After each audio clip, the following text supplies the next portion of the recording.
نحمده ونصلي على رسوله الكريم اما بعد فاعوذ بالله من الشيطان الرجيم بسم الله الرحمن الرحيم رب اشرح لي صدري ويسر لي امري واحلل عقدة من لساني يفقهوا قولي۔ سورۃ المجادلہ، سبق نمبر 281، آیت نمبر 1 سے 22 تک، لیسن نمبر 281، آیت نمبر 1 to 22۔ سورۃ المجادلہ، اسے مجادلہ بھی پڑھا جاتا ہے اور مجادلہ بھی۔ مجادلہ ہو تو باب مفاعلہ مصدر یعنی مفاعلہ کے وزن پر، اور مجادلہ ہو تو اسم فاعل مجادل سے مؤنث مجادلہ۔ مجادلہ ہو تو معنی ہے جھگڑا کرنا، اور مجادلہ ہو تو معنی ہے جھگڑا کرنے والی۔ مدنی سورت ہے اور سورۃ الاحزاب کے بعد نازل ہوئی۔ اس سورت کے 3 رکوع، 22 آیات، 473 کلمات اور 1792 حروف ہیں۔ یہاں سے 28واں پارہ شروع ہو رہا ہے۔ 28ویں پارے میں کل 9 صورتیں ہیں۔ تمام صورتیں مدنی صورتیں ہیں، یعنی یہ پورا پارہ مدنی صورتوں پر مبنی ہے، اور ان تمام صورتوں کا ایک مرکزی مضمون ہے، اور وہ کیا ہے؟ دین کے ساتھ تعلق، دین سے وابستگی۔ آغاز میں سورۃ المجادلہ ہے، جس میں پہلی آیت ایک خاتون کے ذکر سے شروع ہوتی ہے، اور آخری سورت التحریم ہے، جس کا اختتام پھر خواتین کے ذکر پر ہے۔ اسی طرح ان صورتوں میں سے ایک سورت الطلاق بھی ہے۔ پہلی سورت المجادلہ میں آغاز زہار سے ہوتا ہے، جو طلاق ہی کی ایک قسم تھی جو عربوں میں رائج تھی۔ بہرحال جو ان تمام صورتوں کا مرکزی مضمون ہے، اس کے اعتبار سے اگرچہ اللہ اور اللہ کے رسول صلی اللہ علیہ وسلم کے ساتھ تعلق دنیا کی ہر چیز سے اہم ہونا چاہیے ایک مومن کے لیے، لیکن اس کے ساتھ ساتھ یہ پیغام بھی ملتا ہے کہ دین کی خدمت اور دین کی نصرت میں صرف خود ہی نہیں، اہل خانہ کو بھی ساتھ لے کر چلنا ہے۔ اسی لیے ان صورتوں میں جہاں ایک طرف دین کے ساتھ ایک مضبوط تعلق اور دین کی حمایت کی بات ہے، دوسری طرف خاندانی زندگی کے مسائل کو بھی حل کیا گیا ہے اور ان کے بارے میں بھی احکامات ملتے ہیں۔ بسم اللہ الرحمن الرحیم۔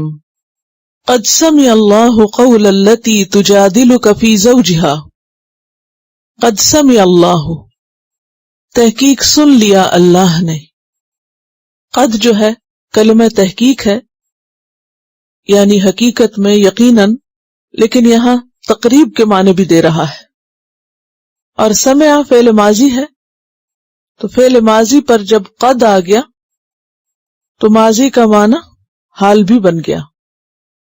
قد سمع اللہ، تحقیق سن لیا ہے اللہ نے، سن رہا ہے اللہ، قول التی، بات اس عورت کی۔ کس عورت کی؟ خولہ بنت ثعلبہ بن مالک الخزرجیہ کی، جو اوس بن صامت کی اہلیہ تھی۔ اوس بن صامت عبادہ بن صامت کے بھائی ہیں،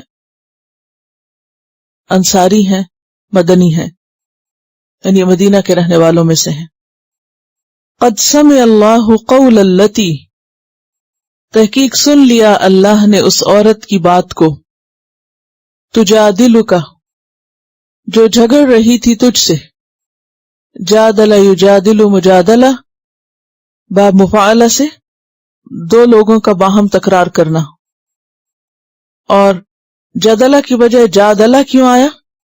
ایک تو یہ ہے کہ وہ عورت آپ صلی اللہ علیہ وسلم کے ساتھ بات چیت کر رہی تھی اور اپنا معاملہ پیش کر رہی تھی، اور دوسرا یہ کہ جب مجرد کی بجائے مزید میں کوئی فعل آتا ہے تو بعض اوقات معنی میں شدت بھی پائی جاتی ہے، تو شدت کا اظہار بھی ہے اس میں کہ بہت جھگڑ رہی تھی، تکرار کر رہی تھی۔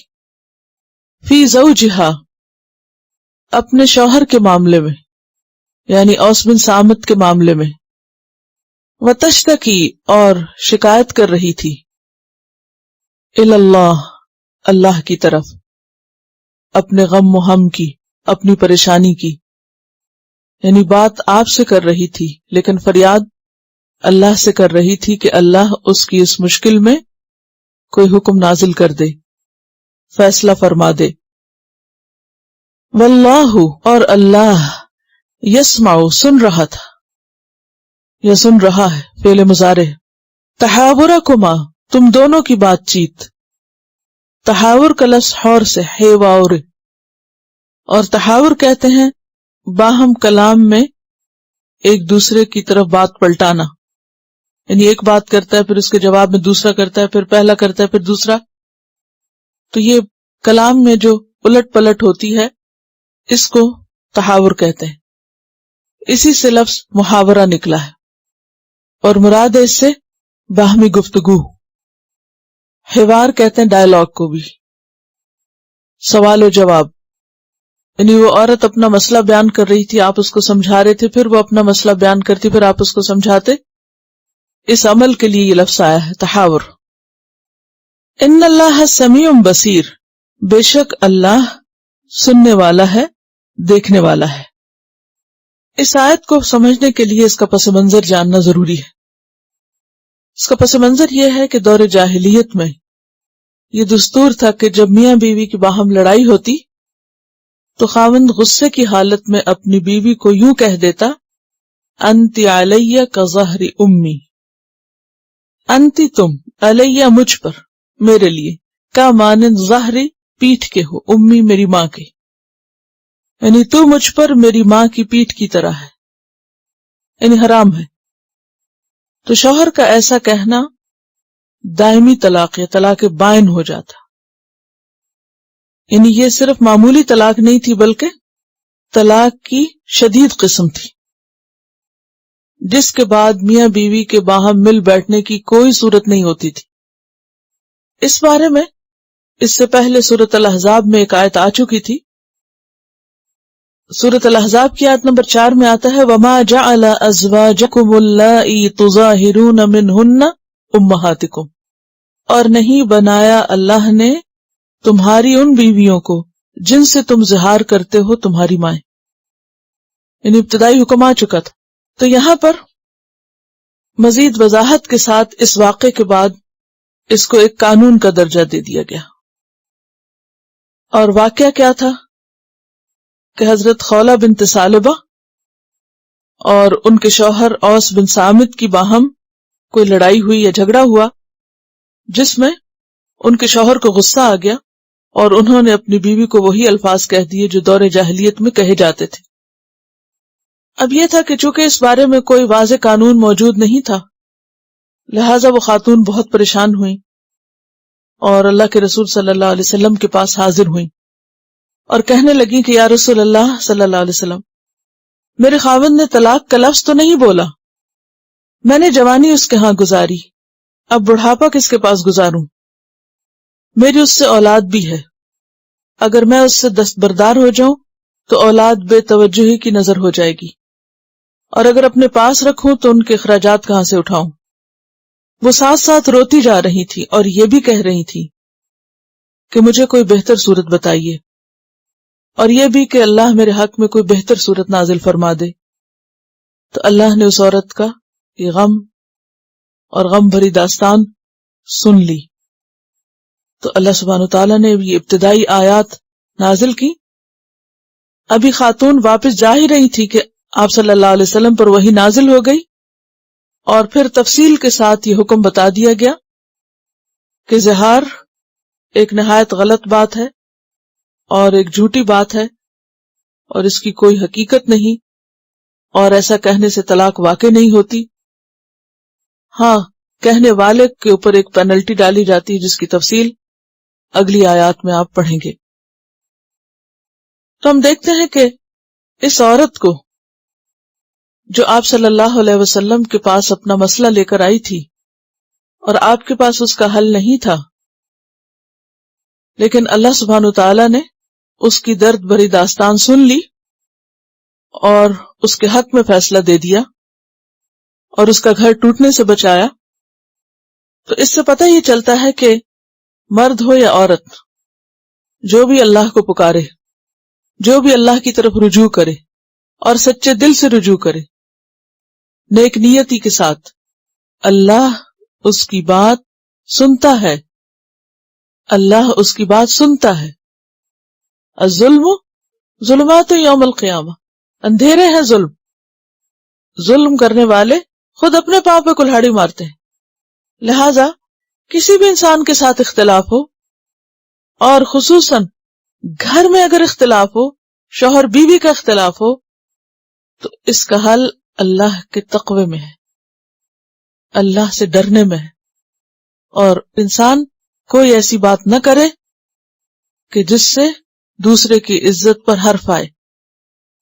اور پھر اگر انسان اپنے مسئلے کے حل کے لیے کسی کے پاس جاتا بھی ہے تو خواہ مسئلہ کتنا بھی شدید ہو، اس میں پھر بھی رازداری سے کام لے، کیونکہ شوہر اور بیوی ایک دوسرے کے لیے کیا ہے؟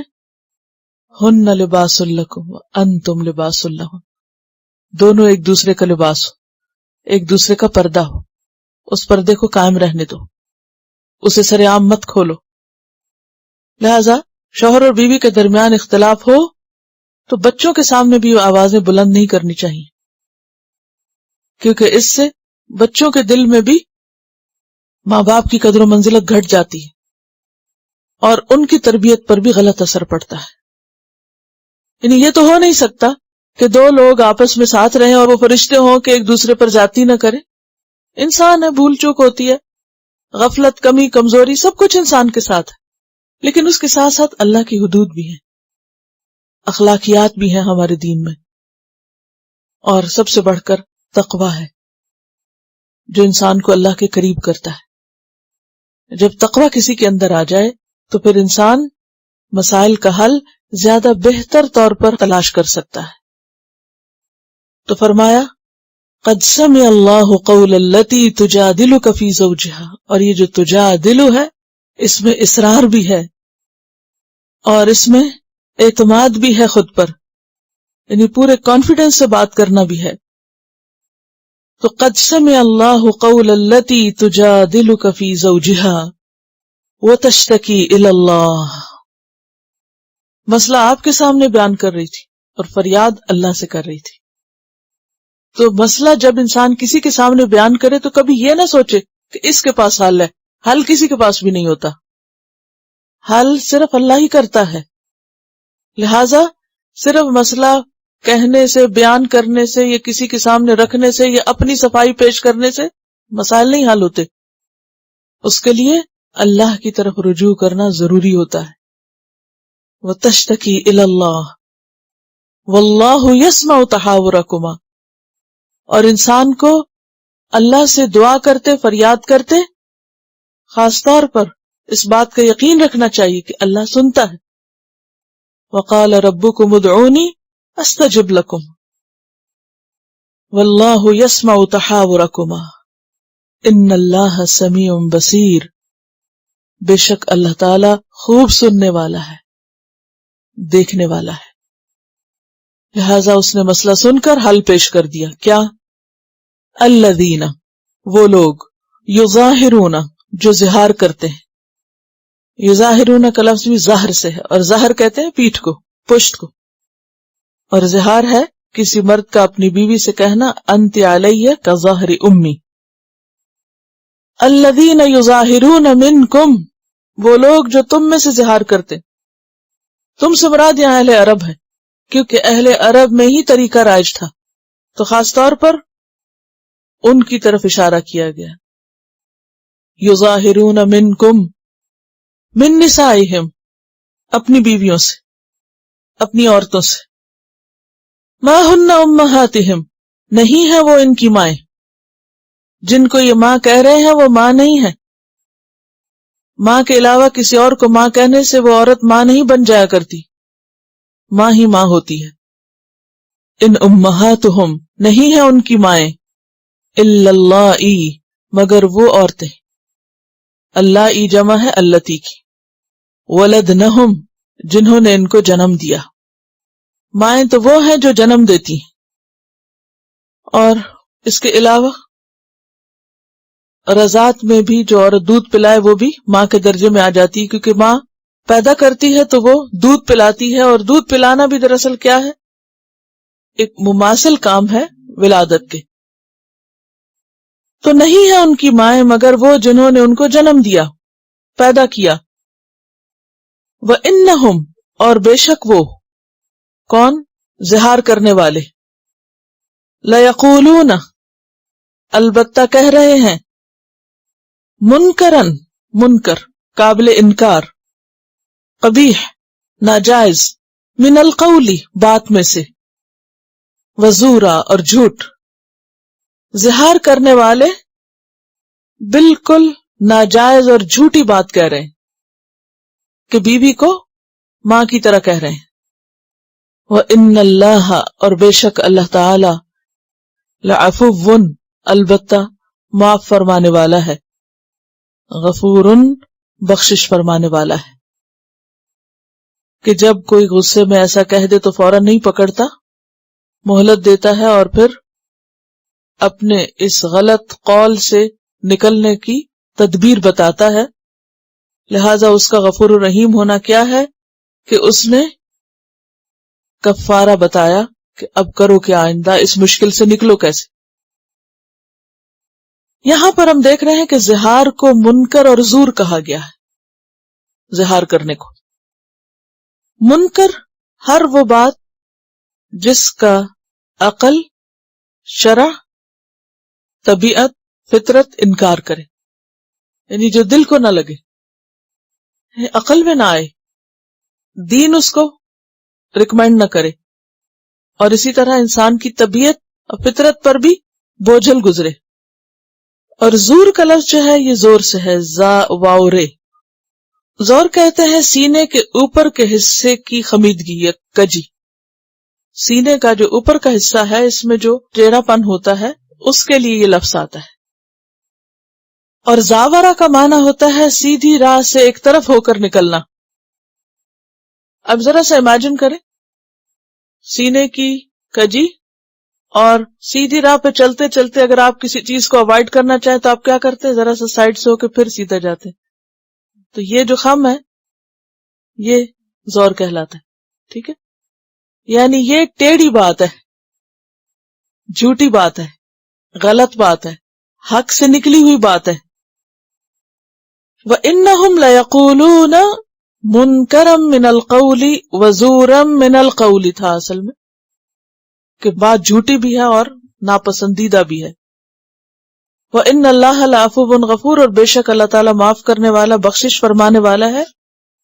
لہذا اس نے زہار سے متعلق تمہیں احکامات دے دیے ہیں. کیا؟ وَالَّذِينَ اور وہ لوگ، یظاہرون جو زہار کرتے ہیں، من نسائہم اپنی بیویوں سے، ثم یعودون پھر وہ لوٹنا چاہتے ہیں. یعودون عاد یعود عود لوٹنا، پشیمان ہو کر پلٹنا. ابن عباس نے اس کا معنی پشیمان ہونا کیا. حلت کی طرف آنا یعنی جو چیز اپنے اوپر حرام کی تھی اب اس کو اپنے لیے حلال کرنا چاہتے ہیں، اپنے قول کی تلافی کرنا چاہتے ہیں، جہاں تھے وہیں واپس جانا چاہتے ہیں، پہلے کی طرح ہونا چاہتے ہیں. ثم یعودون لما قالوا واسطے اس کے جو انہوں نے کہا یا جو وہ کہہ چکے، اپنی بات کو پلٹنا چاہتے ہیں، تلافی کرنا چاہتے ہیں. تو اب کیا کریں؟ فتحریر پس آزاد کرنا ہے. حر سے ہے رے تحریر. یہ جو تحریر ہوتی ہے نا ہماری لکھائی، یہ بھی ہم اپنے دل کے اندر بند خیالات کو کیا کرتے ہیں؟ قلم کے ذریعے آزاد کر دیتے ہیں. اسی لیے جب انسان لکھ چکتا ہے تو اس کو ایک ریلیف ملتا ہے. پہلے وہ چیزیں اندر بند تھی، گھٹی ہوئی تھی، جب لکھ دیا تو کیا ہوا؟ آزادی ہو گئی، اور دل کو بھی ہو گئی اور اس کلام کو بھی ہو گئی. فتحریر تو آزاد کرنا ہے، رقبت ایک گردن کا، مراد ہے غلام یا لونڈی. اصل میں رقبہ کیوں کہا؟ پورے جسم کی نسبت یعنی سر کہتے یا ویسے جسم کہتے تو رقبہ گردن کی بات کی کہ گردن میں ہی رگے جان ہوتی، تو رقبہ کہہ کے جان مراد ہے، اور جان سے پھر یعنی انسان غلام مرد یا عورت مراد ہے.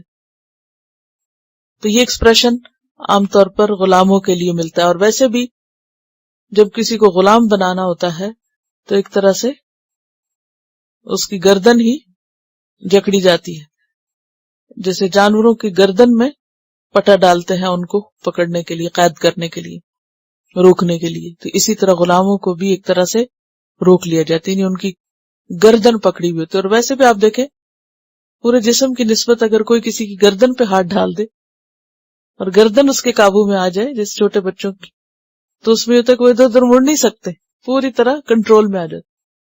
تو یہ ایک قبضے کی علامت ہے، ایک طرح سے ملکیت کی علامت ہے.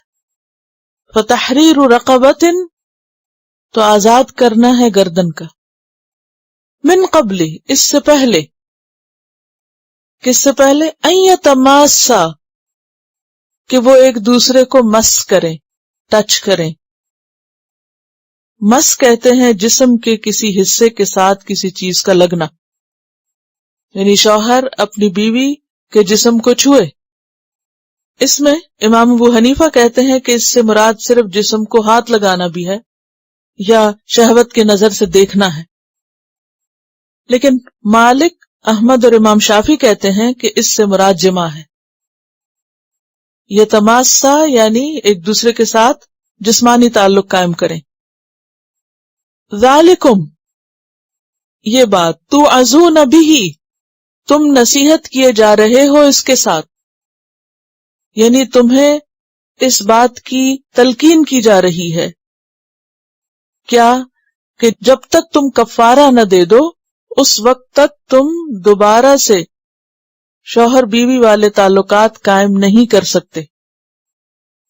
واللہ بما تعملون خبیر، اور اگر تم نے کچھ کیا تو جو بھی تم کرتے ہو اللہ اس سے پوری طرح باخبر ہے.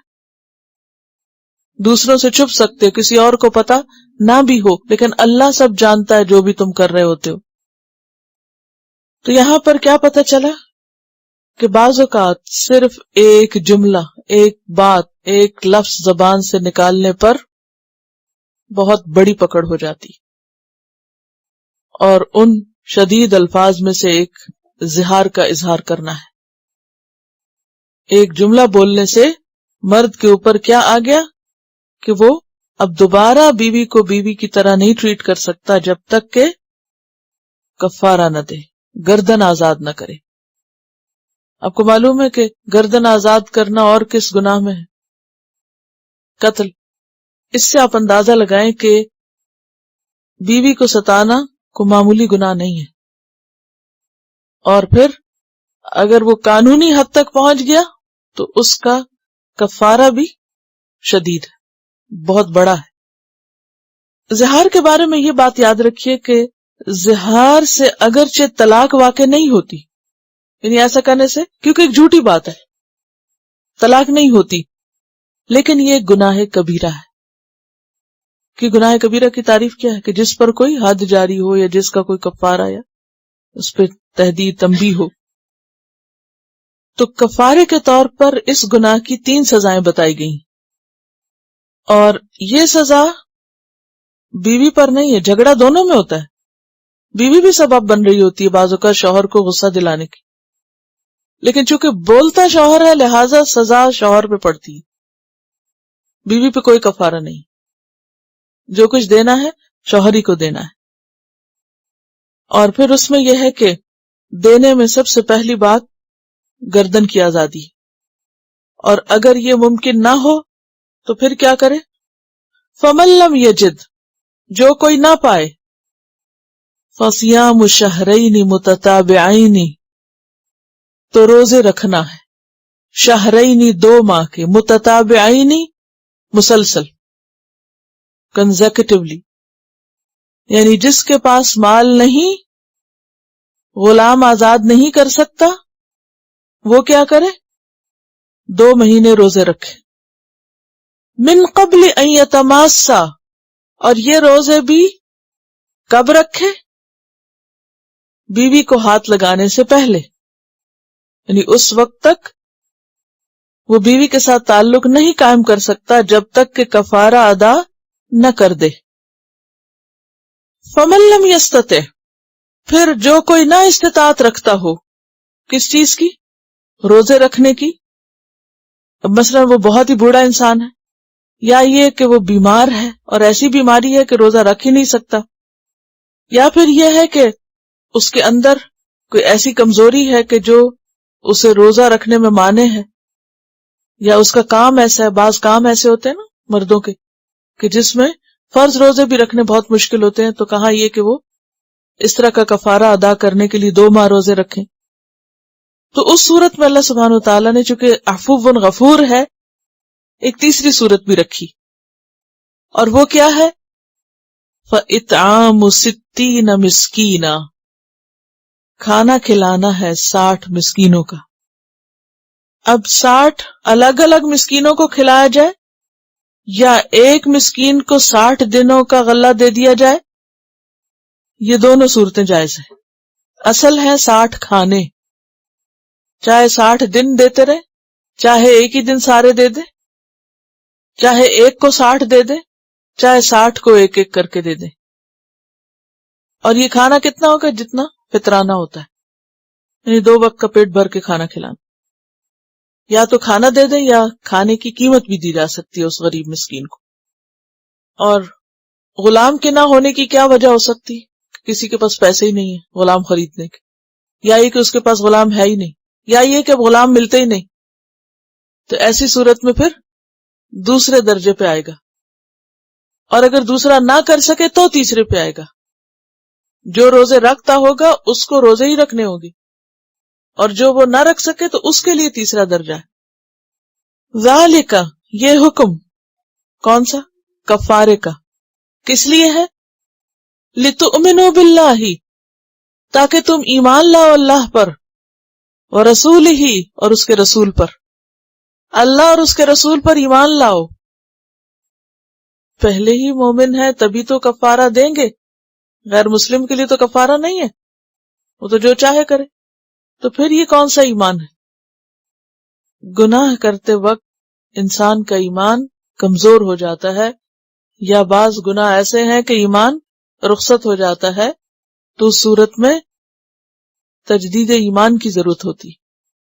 اگرچہ ایسا نہیں کہ زہار کرنے والا کو نعوذ باللہ کافر ہو جاتا ہے، یہاں مراد کیا ہے کہ ایمان کی تصدیق کرو، تجدید کرو، جو ہو گیا اس پر معافی مانگ کر اللہ کی طرف رجوع کرو، اور یہ ثابت کرو کہ واقعی تم مومن ہو، کیونکہ ایمان کس چیز کا نام ہے؟ عمل کا نام ہے۔ سورۃ البقرہ میں تحویل قبلہ کی آیات میں آپ نے پڑھا وَمَا كَانَ اللَّهُ لِيُضِيعَ إِيمَانَكُمْ، اور اللہ ایسا نہیں کہ تمہارا ایمان ضائع کر دے۔ تو وہاں ایمان سے مراد صلاۃ ہے۔ جسے پتہ چلتا ہے کہ حقوق اللہ کی ادائیگی بھی ایمان کا حصہ ہے، اور اسی طرح حقوق العباد کی ادائیگی بھی ایک طرح سے ایمان کا حصہ ہے۔ اگر آپ بخاری شریف پڑھیں تو اس کے شروع میں کتاب الوحی کے بعد کتاب الایمان جو آتا ہے، اس میں وہ مسلسل ایسی احادیث لاتے ہیں کہ جو عمل سے تعلق رکھتی ہیں، لیکن ان سب کو حدیث میں ایمان کا حصہ بتایا گیا ہے۔ کیا بتایا گیا؟ کہ یہ سب کچھ ایمان ہے۔ ذالک لتؤمنوا باللہ، یہ اس لیے ہے کہ تم اللہ پر ایمان لاؤ، اور صرف اللہ پر نہیں، ورسولہ، اور اس کے رسول پر، کیونکہ جو اللہ رسول پر ایمان نہ رکھتا ہوگا وہ تو کفارہ دے گا بھی نہیں، اس کو تو پرواہ نہیں ہوگی۔ وَتِلْکَ حُدُودُ اللَّهِ، اور یہ ہیں اللہ کی حدود، یہ اللہ کی حدود ہیں۔ کیا؟ یہ احکام شریعت جو زہار کے کفارے سے متعلق آئے۔ وَلِلْكَافِرِينَ عَذَابٌ أَلِيمٌ، اور کافروں کے لیے ہے عذاب دردناک۔ یہ کون سے کافر؟ جو اس حکم پر عمل نہ کرے، جو عمل سے اپنے ایمان کی تصدیق نہ کرے۔ ان الذین یحادون اللہ، بے شک وہ لوگ جو مخالفت کرتے ہیں اللہ کی. یحادون کا لفظ جو ہے یہ حد سے ہے. حد سکین کا معنی ہوتا ہے چھری تیز کرنا. حد سیف تلوار کی جو دھار ہوتی ہے اس کے لیے آتا ہے. اور حد نظر ہوتا ہے تیز نظر سے گھورنا کسی کو. اور حادہ جب ہو جاتا ہے الف بیچ میں آ جاتا ہے تو معنی بن جاتا ہے دشمنی رکھنا. بیسیکلی لفظ ہا دال دال سے ہی ہے. اور حادہ دشمنی اور مخالفت کے معنی میں کیوں؟ کیونکہ جب دشمنی ہوتی ہے یا کسی کی مخالفت ہوتی ہے تو انسان حد پہ نہیں رہتا یا حد پہ رہنا مشکل ہو جاتا ہے.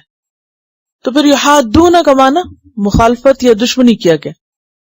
وہ لوگ جو اللہ رسول کی مخالفت کرتے ہیں یا ان سے دشمنی رکھتے ہیں کبتو ذلیل و رسوا کیے جائیں گے. کب کہتے ہیں رسوائی کو؟ ہلاک کرنا، لعنت کرنا، دھکے مار کے نکالنا. تو کبتو غصے کے ساتھ یعنی اللہ کے غصے کے ساتھ وہ ذلیل و رسوا کیے جائیں گے. کما اسی طرح جیسا کہ کبت الذین من قبلہم رسوا کیے گئے وہ لوگ جو ان سے پہلے گزرے. کون پہلے گزرے؟ قوم عاد سمود. ان پر جو عذاب آئے اس کو یہاں کیا قرار دیا جا رہا ہے؟ رسوائی، بے عزتی، ذلت. کیونکہ کسی قوم کا اتنی نعمتوں میں ہونا اور پھر یکا یک ان نعمتوں کا چھن جانا یہ کوئی معمولی بات ہے؟ بہت رسوائی کی بات ہے کہ آپ ترقی اور شان کی اس اعلیٰ منزل پر ہوں اور پھر پٹھا کے مار دیا جائے، ہوا اڑا اڑا کے پھینکے بندے کو، ان کا بھرکس نکال دے. کبھی آپ دیکھیں تھوڑا سا بھی سلپ ہو جائیں کہیں لوگوں کے سامنے آپ گر پڑے، کیا محسوس کرتے؟ کتنی شرمندگی محسوس ہوتی ہے انسان کو. تو پچھلی قوموں پر جو عذاب آئے وہ ان کے لیے کیا تھا؟ رسوائی کا باعث. فرمایا کہ وہ سب لوگ سن لیں جو اللہ رسول کی مخالفت کرتے کہ وہ اسی طرح رسوا کیے جائیں گے جیسے پچھلے لوگ ان سے پہلے کے لوگ رسوا کیے گئے. وقد انزلنا حالانکہ تحقیق ہم نے نازل کر دی آیات بینات روشن آیات، واضح آیات، نشانیاں. کس کی؟ رسول کی صداقت کی. وللکافرین اور کافروں کے لیے عذاب مہین عذاب ہے رسوا کرنے والا جو ان کی ساری عزت لے جائے گا. اشارہ ہے آپ کے مخالفین کی طرف جو براہ راست آپ صلی اللہ علیہ وسلم سے عداوت رکھے ہوئے تھے کہ وہ اپنا انجام نہ بھولیں. یوم یبعثہم اللہ جمیعا، یوم جس دن یبعثہم اٹھائے گا ان کو اللہ اللہ. اشارہ ہے کس دن کی طرف؟ قیامت کے دن کی طرف. اور کہاں سے اٹھائے گا؟ قبروں سے اٹھائے گا. جمیعاً سب کے سب کو، یعنی کسی ایک کو بھی نہیں چھوڑے گا کہ کوئی بھاگ جائے. فَيُنَبِّئُهُمْ پھر وہ ان کو بتا دے گا. کیا بتا دے گا اس دن؟ بِمَا عَمِلُوا جو بھی انہوں نے عمل کیے. ہر انسان کے سامنے اس کے اعمال آ جائیں گے. اللہ اس کو ایک ایک بات کی خبر دے گا. احصاہ اللہ اللہ نے اس کو گن رکھا ہے. احصا کا لفظ ہا صاد یا سے. حسا کہتے ہیں کنکری مارنے کو. عربوں کے ہاں گنتی کے لیے چھوٹے چھوٹے پتھر یا کنکریاں یوز کی جاتی تھی. ہمارے ہاں کیا کیا ہوتا ہے؟ دانے، گٹلیاں اور بادام، جی تسبیح کے دانے وغیرہ. تو عربوں کے ہاں چھوٹی چھوٹی پتھریاں ہوتی تھی یا پتھر کے ٹکڑے، تو اس کو حسا بولتے ہیں. احصاہ اللہ اللہ نے اس کو گن رکھا ہے. کس کو؟ ان کے اعمال کو، گناہوں کو. وَنَسُوهُ اور وہ خود اس کو بھول چکے. یہ بہت سکیری بات ہے. بات یہ ہے کہ ہم ایک دن میں کتنے گناہ کرتے ہیں ہمیں پتہ بھی نہیں ہوتا اور یاد ہی نہیں رہتا، اور گننا تو وہ دور کی بات، کیا گنیں گے؟ کبھی زندگی کے اتنی زندگی ہم سب نے گزاری، کبھی ہم نے زندگی کے کسی ایک دن میں صبح سے لے کے شام تک کے گناہوں کی گنتی کی؟ صرف جھوٹ ہی کو گن لیں، چغلی غیبت کو ہی گن لیں، دوسروں کے ستانے کو ہی گن لیں، اور کچھ تو ایسے ہوتے ہیں کہ احساس بھی نہیں ہوتا کہ کر کیا رہے ہیں۔ فرمایا احصاہ اللہ، یہ قیامت کا دن اسی لیے آنے والا ہے کہ اللہ نے سب کے کارنامے گن کے رکھے ہوئے ہیں۔ اسی لیے قیامت کے دن انسان کیا کہے گا کتاب اعمال کو دیکھ کر؟ ما لهذا الكتاب لا يغادر صغيرة ولا كبيرة الا احصاها احصاہ اللہ ونسوہ، اور کرنے والے کر کے بھول گئے اس کو۔ واللہ علی کل شیء شہید، اور اللہ ہر چیز پر حاضر ہے، گواہ ہے، کوئی چیز بھی اس سے چھپی ہوئی نہیں، کوئی چیز اس سے غائب نہیں۔ اللہ کو کسی چیز کو دیکھنے کے لیے الٹا کے نہیں دیکھنا پڑتا۔ اب مثلا میں اور آپ اس وقت اگر یہ دیکھنا چاہیں کہ اگلے صفحے پہ کیا لکھا ہوا ہے تو ہمیں کیا کرنا پڑے گا؟ پیج الٹانا پڑے گا۔ مثلا زمین ہی دیکھیں، زمین کا جو شیپ ہے وہ کیا ہے؟ اسٹریٹ تو نہیں ہے نا، پلین نہیں ہے، بلکہ کیا ہے؟ بیضوی شکل میں، یہ گول کہہ لیں سمپل الفاظ میں۔ اب جب آپ کے یہاں سویر ہوتی ہے تو آپ کے دوسری طرف گلوب کے کیا ہوتی ہے؟ شام ہوتی ہے۔ اب کچھ لوگ اس اینڈ پہ رہتے ہیں، کچھ اس اینڈ پہ رہتے ہیں، اور دونوں ایک دوسرے کے اپوزٹ ڈائریکشن پر ہیں یا نہیں؟ اب اگر کسی جہاز کے ذریعے، کسی سیارے کے ذریعے زمین کو اوپر سے دیکھنا پڑے تو ایک وقت میں کیا دیکھا جا سکتا ہے؟ صرف سامنے کا حصہ۔ اسی لیے سورج جو کہ اتنا بڑا ہے وہ زمین کو کہاں سے دیکھ سکتا ہے؟ صرف سامنے کے حصے سے، دوسری طرف اس کو نظر نہیں آتی۔ لیکن اللہ تعالیٰ کو ایسی کوئی مشکل نہیں، کیا کہ اگر اس کو ایک طرف کے لوگ نظر آ رہے ہیں تو دوسری طرف کے کہیں چھپ کے بیٹھے ہوئے ہیں، گلوب کے دوسرے اینڈ پہ لوگ نیچے ہیں تو وہ چھپے ہوئے ہیں اس سے نہیں۔ عالم الغیب والشہادہ، بیک وقت، ایٹ اے ٹائم، وہ تمام لوگوں کو دیکھتا ہے ایک ہی وقت میں۔ ہمارا حال کیا ہوتا ہے کہ اگر کوئی آپ میں سے دوسرے کے پیچھے چھپ جائے تو یہاں سے نظر نہیں آتا، اس کے لیے ایسی کوئی مشکل نہیں۔ واللہ علی کل شیء شہید، اور شہید کیا ہوتا ہے؟ حاضر، سامنے۔ عالم الغیب والشہادہ، اس کے لیے غیب بھی ایسے ہے جیسے حاضر ہو، شہادہ ہو، سامنے ہو۔ اس لیے کوئی بھی انسان یہ نہ سوچے کہ میں لوگوں سے چھپ گیا ہوں غلط کام کرنے کے لیے تو اللہ سے بھی چھپ سکتا ہوں۔ احصاہ اللہ ونسوہ واللہ علی کل شیء شہید، لہذا کوئی اندھیرے میں، ڈارکنیس میں بھی کوئی غلط کام کرے گا تو اس کام کو بھی لکھ لیا جائے گا، اور کہاں جا کے کھولا جائے گا؟ ذالک یوم الجمع وذالک یوم التغابن، اس قیامت کے دن کھولا جائے گا اور بتایا جائے گا، ہر انسان کو اس کے اعمال نامے دکھائے جائیں گے۔ من یعمل مثقال ذرۃ خیرا یرہ ومن یعمل مثقال ذرۃ شرا یرہ، شر بھی دیکھے گا انسان اور خیر بھی دیکھ لے گا۔ الم ترى، کیا تم نے دیکھا نہیں؟ ان اللہ، بے شک اللہ تعالی، یعلم ما فی السماوات وما فی الارض، وہ جانتا ہے جو آسمانوں میں اور جو زمین میں ہے۔ وہ کیوں نہ دیکھے گا؟ وہ تو آسمانوں اور زمین میں جو کچھ ہے ان سب کو جانتا ہے۔ اب دیکھیے کہ آسمانوں میں کیا ہے، کتنے سیارے، کتنے ستارے، انگنت، اور وہ سارے کہیں کھڑے ہوئے بھی نہیں ہیں، رکھے ہوئے بھی نہیں ہیں، وہ کیا کر رہے ہیں؟ سبھی چل رہے ہیں، سب گھوم رہے ہیں۔ اور ایک گیلیکسی نہیں، کتنی گیلیکسیز ہیں، سب چل رہے ہیں، سارا کارخانہ قدرت چل رہا ہے اور چل رہا ہے اور چل رہا ہے۔ ان گنت آبجیکٹس، ما فی السماوات وما فی الارض، اور زمین میں بھی ہر وقت جو موومنٹ ہو رہی، جو جانور چل رہے ہیں، انسان چل رہے ہیں، گاڑیاں چل رہی ہیں، جہاز چل رہے ہیں، کتنا کچھ چلتا ہے، سب جانتا ہے، سب پتہ ہے اس کو. الم ترى، کیا تم نے غور نہیں کیا اس بات پر، ان اللہ یعلم ما فی السماوات وما فی الارض، اور ان سب کے بارے میں علم رکھنا کوئی معمولی چیز نہیں ہے، کوئی بہت بڑی طاقت جو یہ کر سکتی، کسی انسان کے بس کی بات نہیں ہے.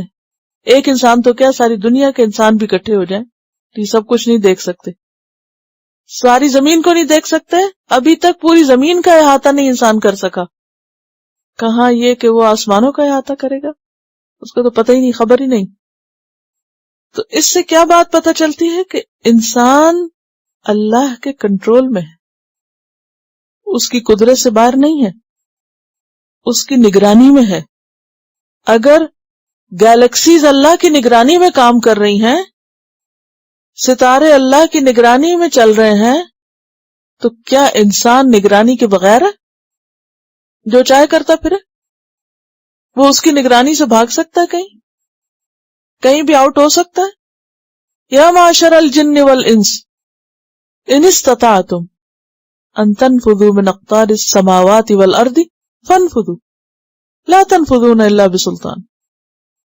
لہذا اگر کوئی بھی شخص اللہ کی نافرمانی کر رہا ہے یا گناہ کے کام کر رہا ہے یا غلط کام کر رہا ہے تو اس کو فوراً چھوڑ دینے چاہیے، کیونکہ وہ اللہ کی نظر میں بھلے کوئی نہ دیکھے، کسی کو خبر نہ ہو.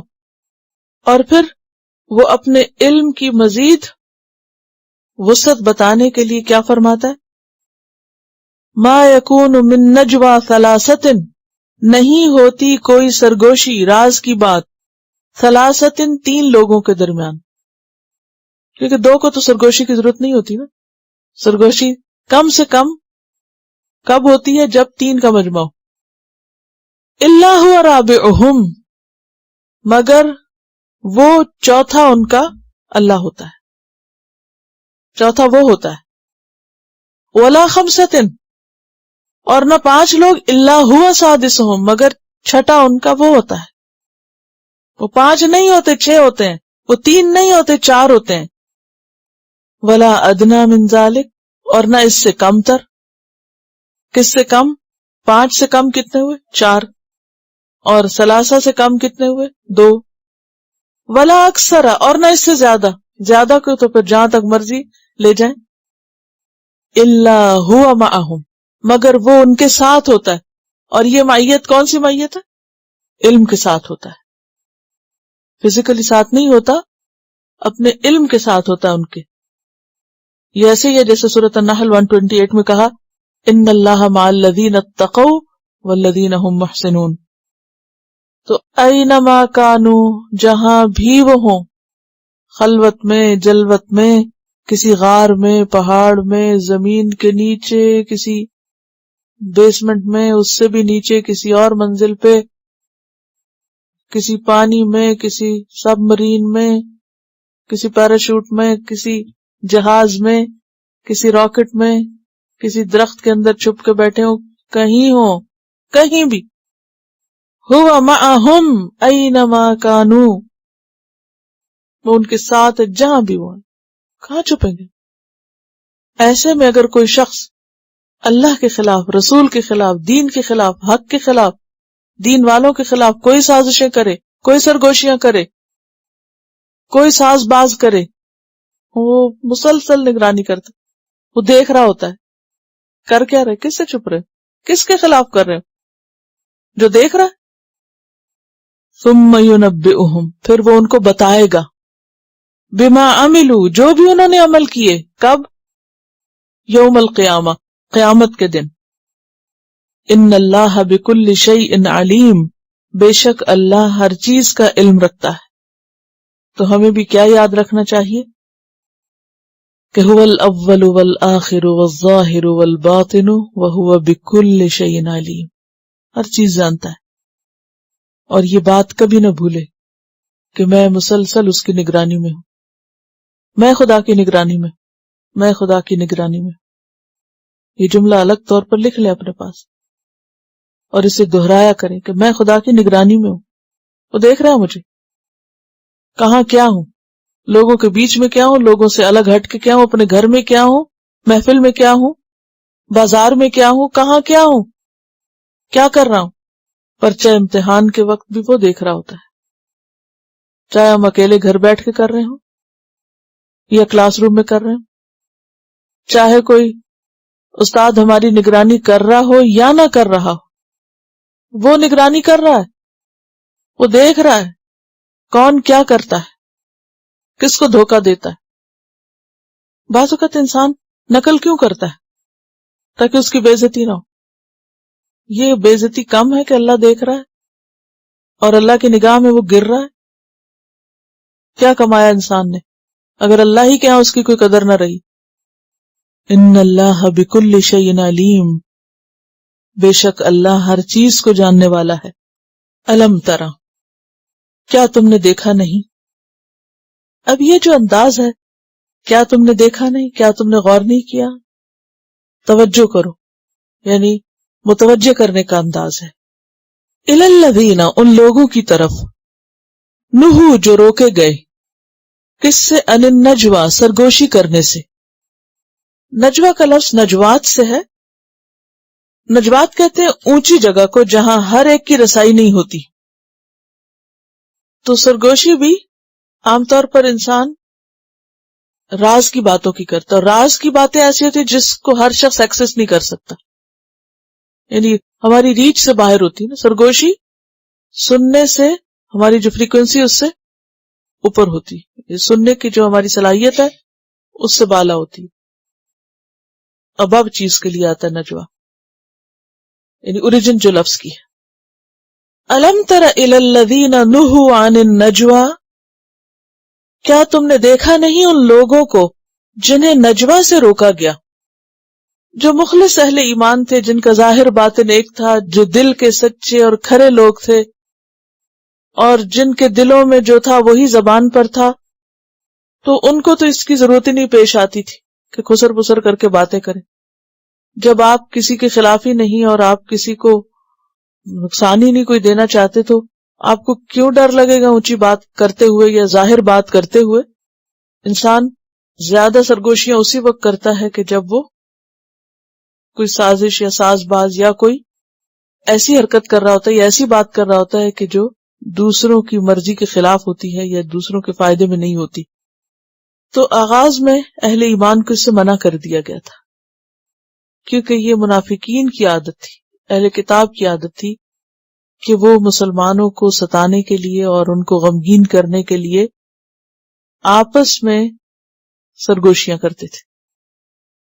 اب منافقین تو بظاہر مسلمان ہی تھے، تو فرمایا کہ تم نے ان لوگوں کو دیکھا نہیں جنہیں سرگوشیاں کرنے سے روکا گیا تھا، لیکن اس کے باوجود وہ کیا کرتے ہیں، ثم یعودون، پھر لوٹتے ہیں، لما نہوا عنہ، جس سے ان کو روکا گیا. جن چیزوں سے ان کو روکا گیا یا جس بات سے منع کیا گیا وہ وہی کرتے ہیں پلٹ پلٹ کے، گویا انہوں نے سنا ہی نہ ہو. یہ بھی کس کا وتیرہ ہے کہ جس بات سے روکا جائے پھر انسان وہی کرتا چلا جائے اور جان بوجھ کے کرتا جائے. یہ مخلص اہل ایمان کا حال نہیں ہوتا. وَيَتَنَاجَوْنَ، اور ایک دوسرے سے سرگوشیاں کرتے ہیں، یہ بھی نجوہ سے ہی ہے، تناجی سے، راز کی باتیں کر. بالاسم، گناہ کی، والعدوان، اور زیادتی کی، یعنی پھر دوبارہ وہی کرتے ہیں، بار بار وہی کرتے ہیں، اور کرتے بھی کیا ہیں سرگوشیوں میں، گناہ کی باتیں کرتے ہیں.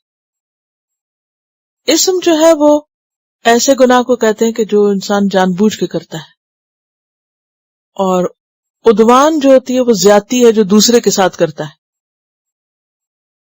یعنی یہ جو چپکے چپکے باتیں کرتے ہیں، ان میں جھوٹ، چغلی، غیبت اور اسی طرح مسلمانوں کے خلاف سازشیں، ساز باز، ایسی چیزیں پائی جاتی ہیں. وَيَتَنَاجَوْنَ بِالْإِثْمِ وَالْعُدْوَانِ، ومعصیت الرسول، اور رسول کی نافرمانی پر مبنی باتیں. رسول کی نافرمانی کی سرگوشیاں کیوں؟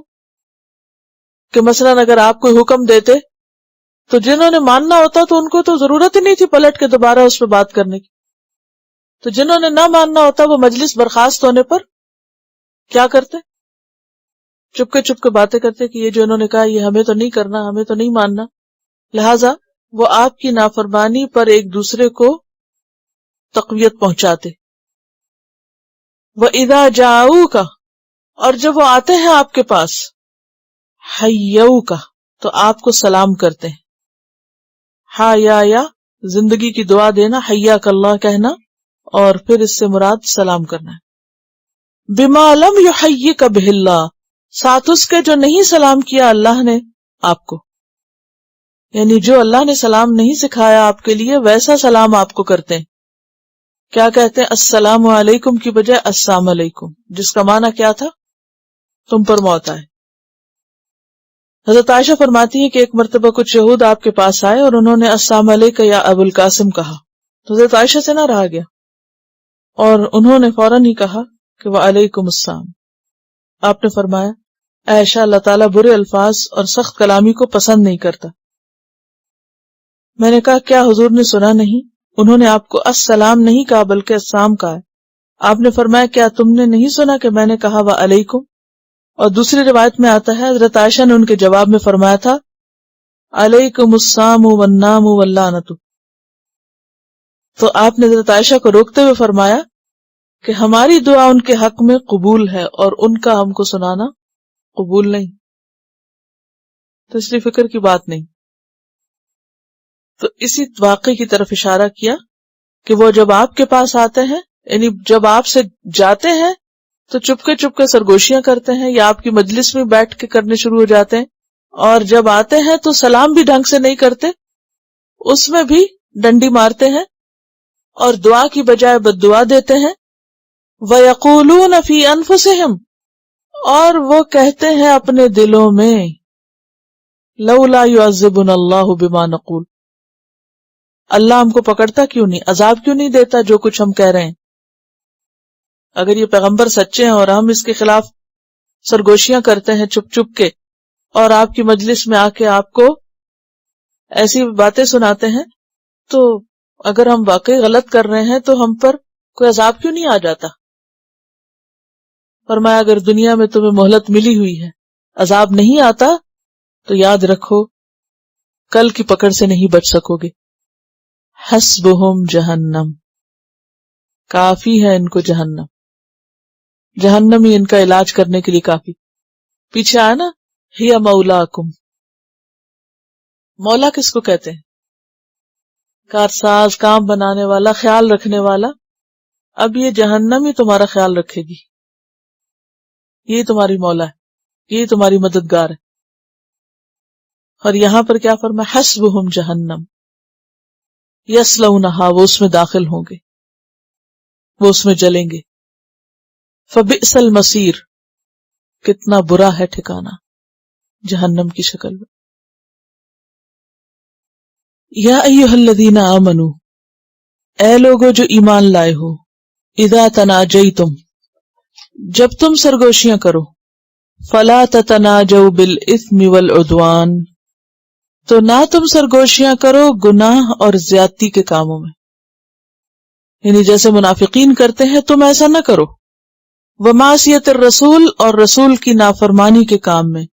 وتناجوا، اور سرگوشی کرو بالبر والتقوی، نیکی اور تقوی کے کام میں، یعنی لوگوں کے ساتھ کوئی نیکی کرنی ہو، خیر بھلائی کرنی ہو، کسی کو کچھ دینا دلانا ہو، یا یہ کہ تقوی کے کام. اور تقوی کے کام کون سی؟ نہیں جس میں انسان مزید اخلاص چاہتا ہے ریاکاری سے بچنے کے لیے. تو ایسی صورت میں انسان لاؤڈلی کوئی بات کرنے کی بجائے چپکے سے کر لے تو وہ کرنا پسندیدہ ہے. واتقوا اللہ، اور اللہ سے ڈرو.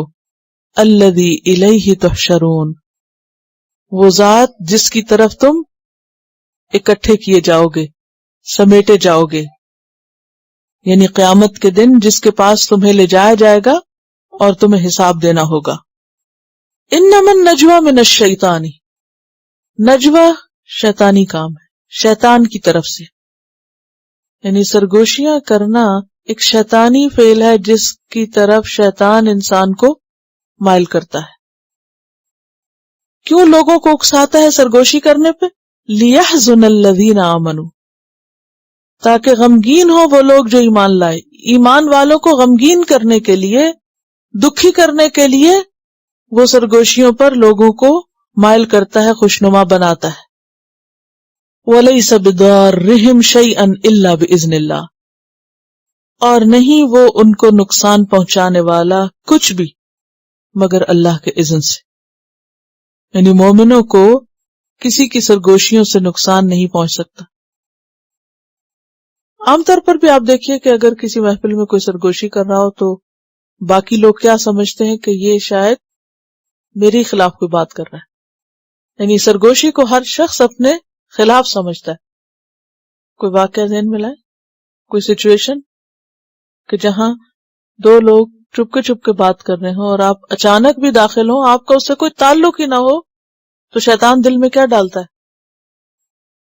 یہ تمہارے بارے میں کوئی بات ہو رہی ہے، حالانکہ ضروری نہیں ہوتا کہ اس کے بارے میں ہی بات ہو رہی ہو سکتا ہے کوئی شخص اپنا ایسا مسئلہ بیان کر رہا ہو کہ جسے وہ سب کے سامنے نہ کھولنا چاہتا ہو، اپنے کسی گناہ کا، کسی ایسے غلط کام کا ذکر کر رہا ہو کہ جس پر وہ کوئی حل پوچھنا چاہتا ہو۔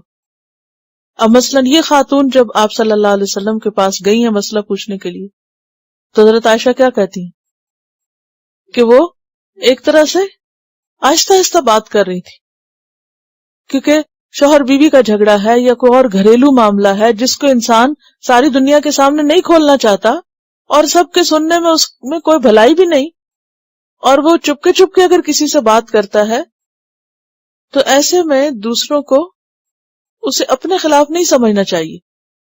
تو اس لیے یہاں کیا کہا جا رہا ہے کہ یہ دراصل شیطانی کام ہے، اور شیطان یہ چاہتا ہے کہ اہل ایمان کو غمگین کرے، دکھی کرے، اور اہل ایمان کو اس دکھ سے نکلنے کے لیے کیا سوچنا چاہیے کہ بھلے اگر کوئی میرے خلاف سرگوشی کر بھی رہا ہے تو مجھے تو کوئی نقصان نہیں دے سکتا، پرواہ نہیں کرنی چاہیے۔ یعنی عموماً کیا ہوتا ہے جب آپ دو لوگوں کو سرگوشی کرتے ہوئے دیکھتے ہیں راہ گزرتے ہوئے، تو آپ کے دل میں ایک میل سی آ جاتی ہے ان کے بارے میں، پھر شیطان بدگمانی ڈالتا ہے، پھر آپ تجسس شروع کرتے، پھر غیبت شروع ہو جاتی، پھر پلٹ کے جا کے تانا دے دیتے ہیں اس کو کہ سن لیا میں نے جو تم کر رہے تھے، پتہ چل گیا مجھے۔ اب وہ کیا ہے، پورا ایک سرکل بن جاتا ہے نا، ایک کے بعد ایک گناہ۔ آغاز کہاں ہوا؟ سرگوشی سے ہوا، اور پھر وہ غم اور غصہ اور نفرت اور ایک لامتنا ہی سلسلہ جھگڑے کا چل پڑتا ہے۔ ایسی صورت میں کیا ہے کہ اہل ایمان کو اس بڑے فساد سے بچنے کے لیے کیا سوچنا چاہیے؟ اللہ کے اذن کے بغیر کوئی چیز مجھے نقصان نہیں دے سکتی، اور اس کو وہی ختم کر دینا چاہیے کہ یہ میری بات نہیں ہو سکتی، ہو بھی تو مجھے پرواہ نہیں، اور اس کا حل توکل میں ہے۔ وَعَلَى اللَّهِ فَلْيَتَوَكَّلِ الْمُؤْمِنُونَ، اور اللہ پر مومنوں کو بھروسہ کرنا چاہیے، اور شیطان کے پھندے میں پھنسنا نہیں چاہیے۔ شیطان کا جو سب سے بڑا کام ہے نا گناہ کروانے کا، وہ کیا ہے؟ لوگوں میں فساد ڈالنا، آپس کے تعلقات کی خرابی۔ جب لوگوں کے باہمی تعلقات خراب ہو جاتے ہیں تو جتنے گناہ اور زیادتیاں ہوتی ہیں وہ عام حالات میں نہیں ہوتی۔ عام حالات میں آپ زیادہ سے زیادہ کیا گناہ کی بات کریں گے، لیکن جب کسی کے خلاف کوئی جھگڑا، نفرت، کوئی جب کلش چل پڑے تو پھر آپ دیکھیے کہ ریشو کیا ہوتا ہے، غلط باتوں کا یا اللہ کی نافرمانی کی باتوں کا۔ تو اس لیے یہاں پر کیا فرمایا کہ یہ شیطانی وار ہوتا ہے دراصل، جو فتنے، فساد اور گناہ کی طرف لے جانے میں ایک بہت اہم کردار ادا کرتا ہے۔ اسی لیے بخاری کی حدیث میں آتا ہے جب تم 3 آدمی اکٹھے ہو تو اپنے میں سے ایک کو چھوڑ کر 2 آدمی آپس میں سرگوشی نہ کرنا، کیونکہ یہ طریقہ اس ایک آدمی کو غم میں ڈال دے گا۔ یعنی اسے آداب مجلس کے خلاف بتایا گیا کہ مجلس میں سرگوشی کی جائے، خصوصاً جب کہ مجلس میں ہوئی 3 لوگ۔ اچھا ایک تو یہ ہے نا سرگوشی، اور دوسرا یہ کہ بعض اوقات لوگ لاؤڈلی بھی بات کر رہے ہوتے ہیں مگر ایک اور زبان بولنا شروع کر دیتے ہیں جو اسے اکیلے کو نہیں آتی. تو اب آپ یہ کہہ سکتے ہیں کہ ہم سرگوشی نہیں کر رہے، لیکن جب آپ بات ایسی کر رہے ہیں ایسی زبان میں جو اس کو سمجھ نہیں آ رہی، تو اس صورت میں یہ بھی سرگوشی کی بہن ہے. اب اگر کسی ضرورت کے تحت کرنا پڑے تو جو تیسرا اسے اجازت لے لی جائے کہ مجھے ایک ایسی بات کہنی ہے اس سے جو آپ سے متعلق نہیں، لیکن یہ دوسرے شخص کے فائدے میں ہے یا میرے فائدے میں کہ میں اس کو راز سے کر سکوں، تو اجازت لے کے کر سکتے ہیں، لیکن بغیر اجازت ایسا نہیں کرنا چاہیے. یا ایھا الذین آمنوا، اے لوگو جو ایمان لائے ہو، اذا قیل لکم تفسحوا فی المجالس، جب کہا جائے تم سے کہ کشادگی کرو مجلسوں میں. تفسحوا کا لفظ جو ہے یہ فسحہ سے ہے. فسحہ کہتے ہیں کشادگی کو، وسعت کو، یعنی اس طرح کھل کے بیٹھنا کہ دوسروں کے لیے جگہ نکل آئے. اے ایمان والو، جب تم سے کہا جائے کہ مجلس میں کشادگی پیدا کرو، نئے آنے والوں کے لیے جگہ بناؤ، خود تھوڑے سے سمٹ جاؤ، فافسحوا، تو جگہ کھلی کر دیا کرو، بات سن لیا کرو. کیا فائدہ ہوگا؟ یفسح اللہ لکم، اللہ تمہارے لیے کشادگی پیدا کر دے گا، تمہارے دل میں، تمہارے رزق میں، تمہارے گھر میں، تمہارے مال میں، جنت میں. تم دوسروں کے لیے دل کھلے کرو، جگہ بناؤ، اللہ تمہیں بہت جگہ دے گا، تمہارے لیے بہت کچھ کھلا کر دے گا. اصل میں مجلس ایک ایسی چیز ہے جس سے ہمیں ہر روز واسطہ پیش آتا ہے، چاہے ہم گھر میں جو باہر ہوں. دو لوگ بھی بیٹھیں گے تو کیا ہو جائے گی؟ مجلس ہو جائے گی. دو بیٹھے ہیں اور تیسرا آ گیا ہے تو ٹس سے مس نہ ہونا، جگہ نہ دینا کہ اب یہ کیوں بیٹھے یہاں. تین ہے تو چوتھے کو نہ بٹھانا، چار ہے تو پانچویں کو نہ بٹھانا. اور یہ صرف کسی کلاس روم میں ہی نہیں، کسی کار میں، بس میں، کسی بھی جگہ. بعض اوقات لوگ خود بیٹھتے ہیں اور ساتھ والی کرسی پہ سامان رکھ دیتے ہیں، تو یہ بھی جگہ تنگ کرنے میں آتا ہے. تو کسی بھی جگہ جہاں لوگ اکٹھے ہوں، چاہے مسجد ہو، چاہے گھر ہو، چاہے نماز کی جگہ ہو، وہاں پر اس طرح نہیں بیٹھنا چاہیے اور اس طرح نہیں کھڑے ہونا چاہیے کہ دوسروں کے لیے راستہ تنگ ہو جائے یا دوسروں کے لیے جگہ تنگ ہو جائے.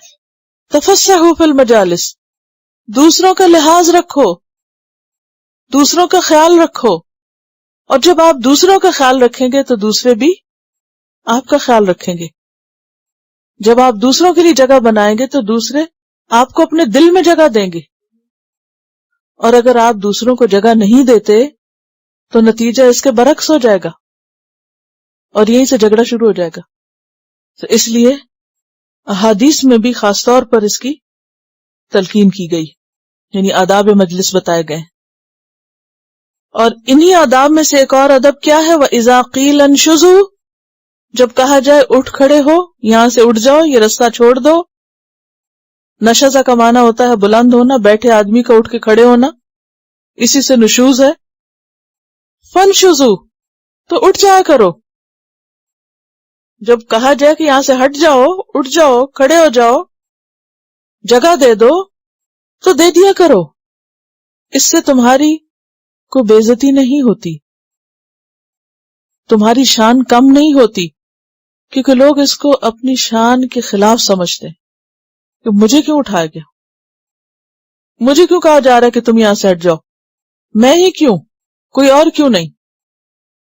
کیونکہ بعض اوقات مجلس میں یا مجلس کے علاوہ کہیں اور بھی کسی ضرورت کے تحت، مثلا کسی بیمار کے لیے، کسی بوڑھے کے لیے، کسی بچے کے لیے، کسی ایمرجنسی کی خاطر، کسی ضرورت کی خاطر، اور خاص طور پر ایسی جگہوں سے جہاں نہیں بیٹھنا چاہیے وہاں سے اگر لوگوں کو اٹھایا جائے تو لوگ بہت مائنڈ کرتے ہیں کہ کہا کیوں گیا. اول تو یہ کہ جب لوگوں کو کہا جائے راستے میں کھڑے نہ ہو، بیٹھو نہ، اس کو بھی مائنڈ کرتے ہیں. اور پھر صرف بیٹھنا نہیں، لوگ غلط جگہ نماز شروع کر دیتے ہیں. جب ہمیں پتہ ہے کہ ہم ایسی جگہ ہیں جہاں سے لوگوں کو گزرنا ہے، تو بعض لوگ مثلا نماز میں جب لیٹ شامل ہوتے ہیں تو وہ پھر امام کے بعد بھی نماز پڑھتے رہتے، چلو اس حد تک تو اگلے لوگ بیٹھ کے ذکر اذکار کر رہے ہیں، لیکن ہوتا کیا، پھر وہ وہیں کھڑے ہو کے سنت بھی شروع کر دیتے ہیں. اب کیا ہے، جو نمازی نماز پڑھ کے جا رہا ہے وہ سب اس کے آگے سے گزر رہے ہیں. وہ اس قدر دوسروں کے لیے اذیت کا باعث ہوتا ہے. تو عقل مندی کا تقاضا کیا ہے کہ آپ نے فرض پڑھ لی ہے تو آپ دیکھیں چاروں طرف کہ آگے جگہ کہاں خالی ہے. ایسی جگہ جا کے سنت پڑھیں کہ جس سے جلدی نکلنے والوں کو یا پیچھے ہٹنے والوں کو تکلیف نہ ہو، دقت نہ ہو. راستوں میں بیٹھ جانا، راستوں میں کھڑے ہو جانا، اور نہ صرف یہ کہ خود بعض اوقات گاڑی کھڑی کر دینا، یہ سب چیزیں اسی میں آتی. یعنی کار پارکنگ جو ہوتی ہے وہ بھی مجلس ہے کاروں کی. اس میں بھی اگر کسی کو کہا جائے کہ یہاں سے گاڑی ہٹا لیں تو لوگ اس کو بھی بہت مائنڈ کرتے.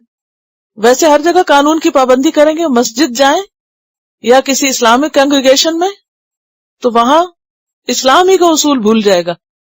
صرف اپنی کنوینئنس کی خاطر، صرف اپنی سہولت کی خاطر دوسروں کو تکلیف دینا برا سمجھتے ہی نہیں. اور اس کو کیا کہا جو پیچھے آپ نے کہ ذالک لتؤمنوا باللہ، یہ اس لیے کہ تم اللہ پہ ایمان لاؤ. اور یہاں پر کیا کہا گیا، یا ایھا الذین آمنوا، اے ایمان والو دیکھو تم ان چیزوں کا خیال رکھو، کیونکہ اس سے بھی جھگڑے پڑتے ہیں. تو چونکہ ان چیزوں کو لوگ اپنی بے عزتی خیال کرتے ہیں تو اللہ تعالیٰ فرماتے ہیں یرفع اللہ الذین آمنوا منکم، اللہ بلند کر دے گا ان لوگوں کو جو تم میں سے ایمان لائیں گے. ایمان کی زیادتی، ایمان کی بڑائی دراصل بندے کی عزت بڑھاتی. اللہ کی نگاہوں میں وہی بڑا ہے جو ایمان والا ہے، صاحب ایمان ہے. والذین اوتوا العلم درجات، اور وہ لوگ جو علم دیے گئے ہیں ان کے درجات ہیں. یعنی مجلس میں اچھی جگہ بٹھانے کا یا بیٹھنے کا جو حق ہے وہ ایمان کے بعد کس کے ساتھ ہے؟ علم کے ساتھ ہے. اگر تم بڑے بننا چاہتے ہو، بلند ہونا چاہتے ہو، تو صرف زور زبردستی سے جا کے کسی سیٹ پہ قبضہ جمانے سے بڑے نہیں ہوگے. اس کے لیے محنت کرنا ہوگی. اور ایمان زیادہ ہوتا ہے عمل صالح سے. جتنی نیکی انسان کرتا ہے اتنا ایمان مضبوط ہو جاتا ہے. اور مزید عمل صالح کے لیے رستے کہاں سے کھلتے ہیں؟ علم سے. والذین اوتوا العلم درجات، اور وہ لوگ جو علم دیے گئے ان کے درجے. واللہ بما تعملون خبیر، اور اللہ ساتھ اس کے جو تم عمل کرتے ہو خوب باخبر ہے. وہ دیکھ رہا ہے تم کیا کر رہے ہو، کس نیت سے کر رہے ہو، کس ارادے سے کر رہے ہو. اور جہاں تک علم کی وجہ سے درجوں کی بلندی کا تعلق ہے تو سیدنا ابو الدرداء کہتے ہیں کہ میں نے رسول اللہ صلی اللہ علیہ وسلم کو یہ فرماتے ہوئے سنا، جو شخص طلب علم کی خاطر کسی راستے پہ چلا اللہ اسے جنت کے راستے پہ چلا دیتا ہے، اور فرشتے خوشی کے ساتھ طالب علم کی خاطر اپنے پر جھکا دیتے ہیں. زمین و آسمان کی تمام مخلوقات، پانی میں موجود مچھلیاں صاحب علم کے لیے بخشش کی دعائیں کرتے ہیں. ایک عالم کو کسی عبادت گزار پر اسی طرح فضیلت حاصل ہے جس طرح 14ویں رات کے چاند کو ستاروں پر برتری. یقیناً علماء انبیاء کے وارث ہیں، اور انبیاء درہم و دینار کی وراثت چھوڑ کر نہیں گئے بلکہ علم کی وراثت دے کر گئے ہیں. سو جس نے وہ علم حاصل کیا اس نے بہت بڑی متاع حاصل کر لی. تو درجوں کی بلندی اس سے ہوتی ہے. لیکن ہمارے ہاں عموماً قدر کس کی ہوتی ہے؟ مال والوں کی، دنیاوی وجاہت والوں کی. یعنی مسلمانوں کو تو جو معیار دیا گیا تھا کسی کی بڑائی چھوٹائی ناپنے کے لیے وہ علم تھا، لیکن ہم نے اس کو ایک طرف رکھ دیا اور پیچھے پڑ گئے دنیا کے. لہذا اب مسلمانوں کے درمیان میں بھی بڑا کون ہے؟ جس کے پاس مال زیادہ ہے، جس کے پاس دنیا کا سٹیٹس زیادہ ہے. اب عزت کا معیار وہ رہ گیا، کیونکہ یہاں پر اس حدیث میں کیا آتا ہے کہ جس نے وہ علم حاصل کیا اس نے بڑی متاع حاصل کی. یعنی علم سارے کا سارا ہی فضیلت والا ہوتا ہے، لیکن وہ علم جو انبیاء کا ورثہ ہے وہ دوسرے کے مقابلے میں بہرحال یعنی قدر و اہمیت کے اعتبار سے زیادہ ہے یا بڑا ہے. تو یہاں پر بنیادی طور پر جو آداب مجلس بتائے گئے ہیں، میں چاہوں گی کہ آپ گھر پر اس کو پڑھ لیجئے. آداب زندگی میں سے مجلس کے آداب جو ہیں ان کو دیکھ لیجئے، اور اگر منہاج المسلم میں ہے تو وہاں سے بھی، اور منہاج المسلم سے زہار کے جو احکامات ہیں وہ بھی دیکھ لیجئے. ٹھیک ہے. یا ایھا الذین آمنوا، اے لوگو جو ایمان لائے ہو، اذا ناجیتم الرسول، جب تم راز کی بات کرنا چاہو یا سرگوشی کرنا چاہو رسول صلی اللہ علیہ وسلم سے. اب بعض اوقات ایسا ہوتا تھا کہ لوگوں کو آپ سے کوئی مشورہ کرنا ہوتا تو وہ سب سے بات کرنے کے بجائے اکیلے آپ سے بات کرتے، یعنی ہٹ کے بات کرتے. اور بعض اوقات لوگ صرف اپنی اہمیت جتانے کے لیے آپ کو ایک طرف لے جاتے اور اکیلے بات کرتے.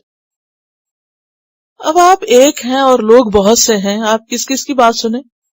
لہذا یہ بات دن بدن مشکل ہو گئی کہ آپ صلی اللہ علیہ وسلم ایک ایک کی الگ الگ بات سنیں. اس میں بہت سارا وقت بھی ضائع ہوتا، اور بعض لوگ بغیر کسی خاص وجہ کے، کسی اہم بات کے، بیکار میں صرف توجہ حاصل کرنے کے لیے آپ کو اذیت دیتے. لہذا مزید ایک ادب سکھایا گیا کہ جب تم سرگوشی کرنا چاہو رسول سے، فقدموا بین یدی نجواکم صدقہ، تو آگے بھیجو اپنی سرگوشی کے صدقہ. پہلے صدقہ کرو پھر سرگوشی کرو.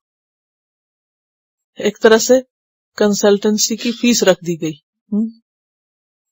ایک جرمانہ رکھ دیا گیا، اور یہ ایک ادب سکھانے کے لیے تھا. اگرچہ بعد میں یہ حکم منسوخ ہو گیا لیکن ابتدا میں اس کو کیا گیا. ذالک خیر لکم، یہ تمہارے لیے زیادہ اچھا ہے، وہ اطہر اور زیادہ پاکیزہ ہے. کیونکہ مال دینے سے، صدقہ کرنے سے کیا ہوتا ہے؟ انسان پاک ہوتا ہے، انسان کا دل بخل سے پاک ہوتا ہے، اس کے گناہ دھلتے ہیں. تو کہا کہ تم صدقہ دینے سے گھبراؤ نہیں، صدقہ دو اور پھر بات کرو. فَإِن لَّمْ تَجِدُوا، پھر اگر تم نہ پاؤ، اور بہت ضروری بات ہے، فَإِنَّ اللَّهَ غَفُورٌ رَحِيمٌ، تو بے شک اللہ غفور الرحیم ہے. تو آیت ایک ہے لیکن اس میں بہت سے سبق ملتے ہیں. نمبر ایک، نبی صلی اللہ علیہ وسلم کی تعظیم. یہ کسی کی بھی تعظیم کے خلاف ہے کہ ایک مجلس لگی ہوئی ہے اور وہ سب کے ساتھ بات کرنا چاہتا ہے، اور کچھ لوگ اس شخص کو صرف اپنے لیے خاص کرنا چاہتے ہیں اور سب سے بات ہی نہیں کرنے دیتے، اور اس کو اکیلے باتوں میں مشغول کر دیتے. تو یہ بھی مینرز کے خلاف ہے کہ بھری مجلس میں کسی ایک شخص کو جو کہ صدر مجلس ہو اس کو اس طرح پریشان کیا جائے. دوسری بات یہ ہے کہ صدقے کا حکم دینا جو ہے یہ ایک ادب سکھانا ہے، اور اس کے ساتھ ساتھ غریبوں کا بھلا بھی ہے اس میں. تیسری بات یہ ہے کہ بہت زیادہ سوالوں کی کثرت اور سرگوشیاں یہ کوئی پسندیدہ چیز نہیں، اس لیے یہاں کٹ ڈاؤن کیا گیا اس کو. اور پھر یہ تھا کہ منافقین جو تھے یا ایسے لوگ وہ صدقہ دینے والے نہیں تھے، لہٰذا ان سے ویسے ہی چھٹکارا ہونے والا تھا. ان میں اور مخلص مومنوں میں فرق سامنے آنے والا تھا. آپ صلی اللہ علیہ وسلم چونکہ بہت باحیا تھے، کسی کی بات کا انکار نہیں کرتے تھے. کوئی آپ سے کوئی سوال کرتا تو آپ اس کو نہ نہیں کرتے تھے. اگر کوئی کہتا اچھا میری بات سن لے، آپ اس کی سنتے. دوسرا کہتا میری سن لے، آپ اس کی سنتے. اور اس طرح بہت سے اہم کاموں کا حرج ہوتا. تو اللہ سبحانہ وتعالیٰ نے یہاں پر ایک پابندی رکھ دی. اب کیا ہوا کہ لوگ بہت ڈر گئے اور زیادہ ہی محتاط ہو گئے.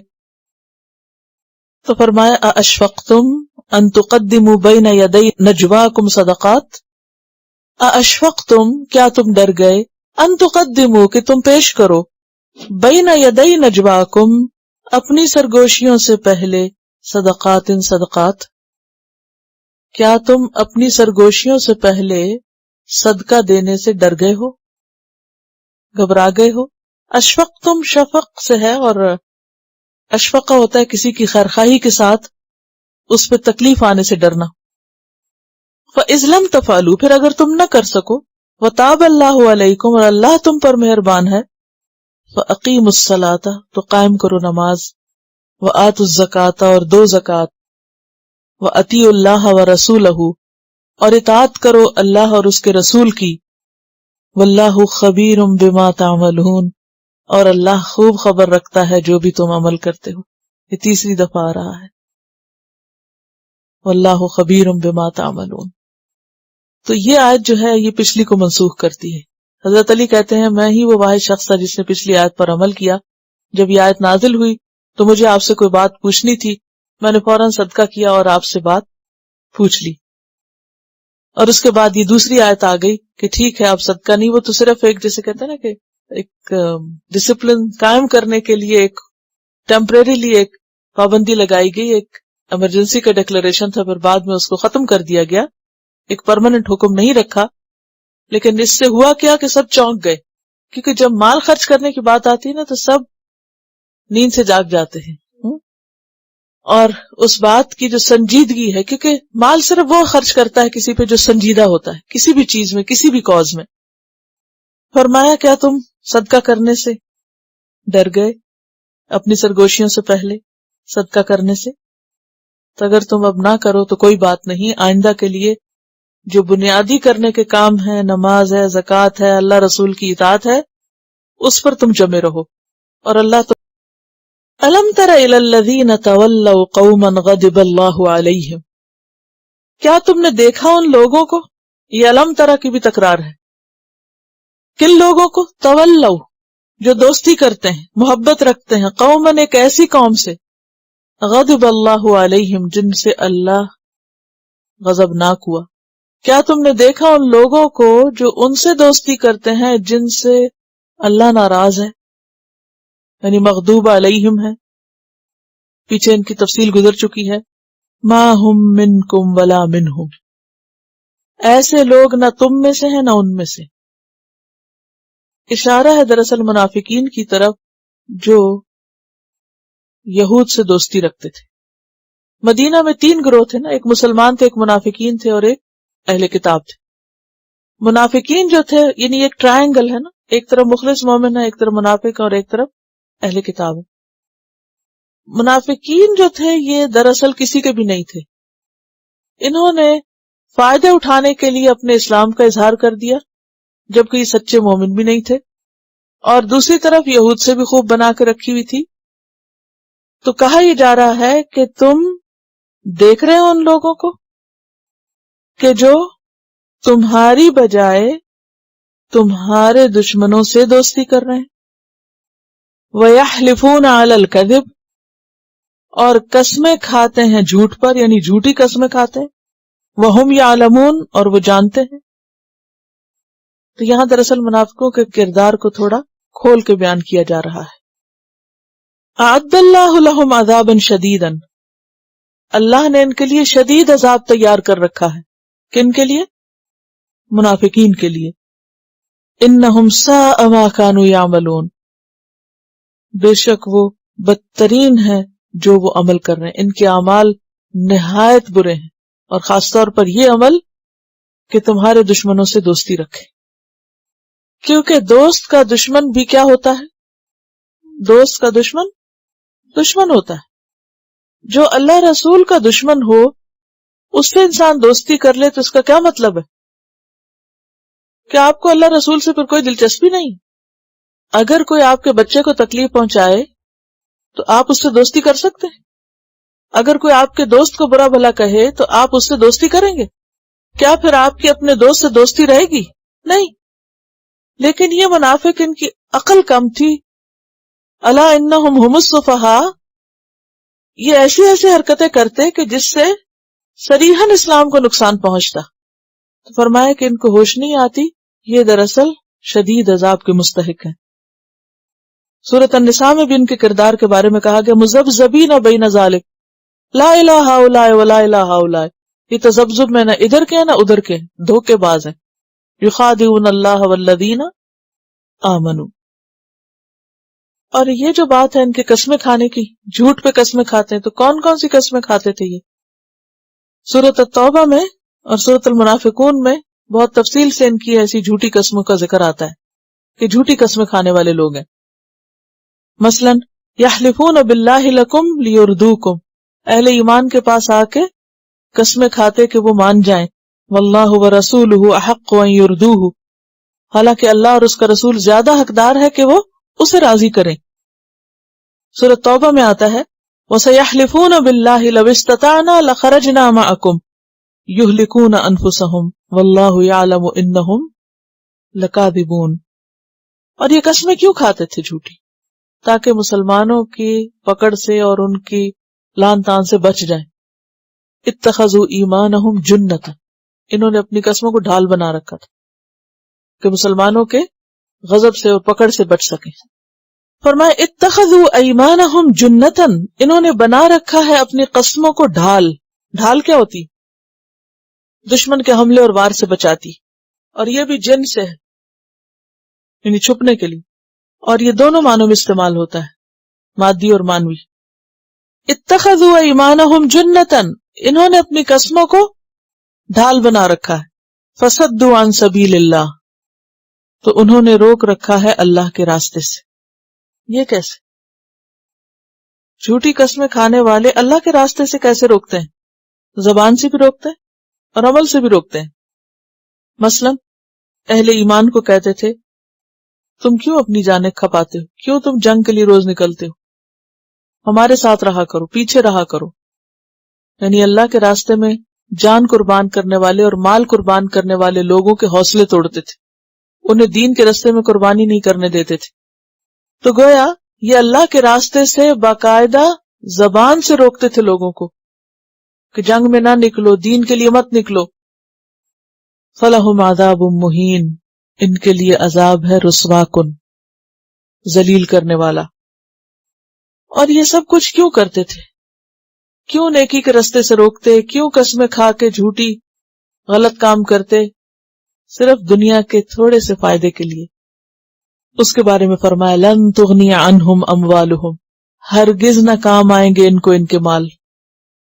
جس مال کی خاطر یہ سب کر رہے ہیں وہ مال ان کو کام نہیں آئے گا۔ ولا اولادہم، اور نہ ان کی اولادیں، من اللہ شیئا، اللہ سے کچھ بھی۔